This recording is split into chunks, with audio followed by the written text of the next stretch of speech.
अरे वा, आज प्रत्येक जण एकत्र. काय झालं, कोणाचा बर्थडे आहे का?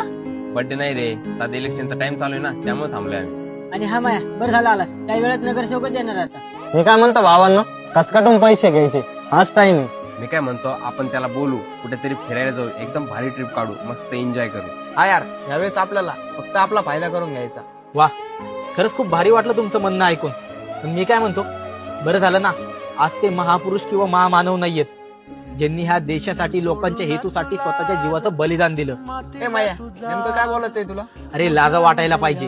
प्रत्येक वेळेस मतदान आलंय म्हणजे फक्त पैसा कमवायचा नसतो, तर आपल्या हक्काचा माणूस निवडून आणायचा असतो. आणि काय बोलला तू, फिरायला जायचं, एन्जॉय करायचा. अरे 5 दिवस जर एन्जॉय केला ना, तर पुढचे 5 वर्ष फक्त गुलामी करावं लागेल. काय बोलला तू, फायदा करून घ्यायचा. अरे फायदा तर करून घ्यायचा, पण आपल्या लोकांचा, ते पैसे फेकणाऱ्या नेत्यांचा नाही. अरे विसरलात का? अरे 15-15 दिवस पाणी नाही येत, लोकांना पाहिजे त्या सुविधा नाही मिळत. हे फक्त आपल्या सारख्यांमुळे, जे पैसे घेतात आणि हक्काचं मतदान विकून टाकतात. भावांनो, 85% लोक पैसा घेतात, म्हणून हे पैशावाले बापाचे लेकरं आपल्यावर राज्य करायला येतात. अरे जर हक्कासाठी लढायचं असेल तर काही पैशा पुढे विकू नका. मान वर करून बोलायचं असेल तर थोड्याशा पैशासाठी झुकू नका.